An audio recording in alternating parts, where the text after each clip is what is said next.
1, ignition, engine full power, and liftoff. Go Axiom 3. We begin this week on a launch pad at Florida's Cape Canaveral. There, private spaceflight company SpaceX launched a Falcon 9 rocket on a trip to the International Space Station, or ISS. On board were flight commander and retired NASA astronaut Michael Lopez Alegria and astronauts Marcus Wandt from Sweden, Italy's Walter Willade, and Turkey's first astronaut Alper Gezerauci.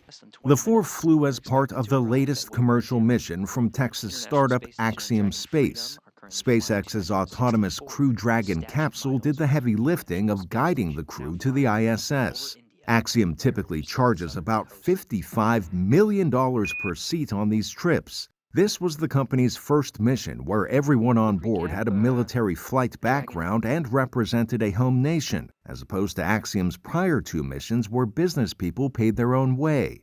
Once docked to the space station, Axiom Mission 3 crew members received a warm welcome by their fellow astronaut hosts aboard the ISS. 0 and liftoff. Also this week, we celebrate the 20th anniversary of Mars rovers Spirit and Opportunity sharing time together on the Red Planet. The robotic duo landed on Mars in January of 2004. They found evidence that ancient Mars had water flowing on its surface and might have been capable of sustaining microbial life.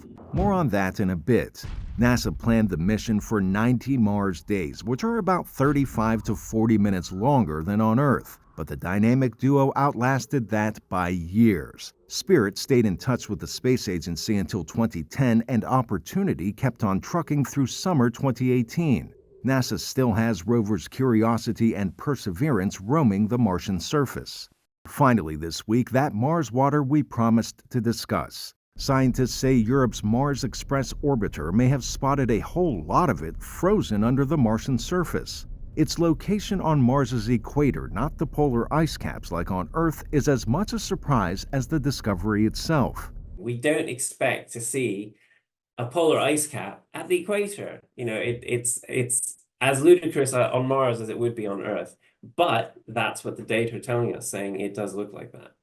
Scientists say that if melted, the water ice discovery, believed to be nearly 4 kilometers thick, could cover all of Mars with water roughly 2 meters deep, or enough to fill Earth's Red Sea.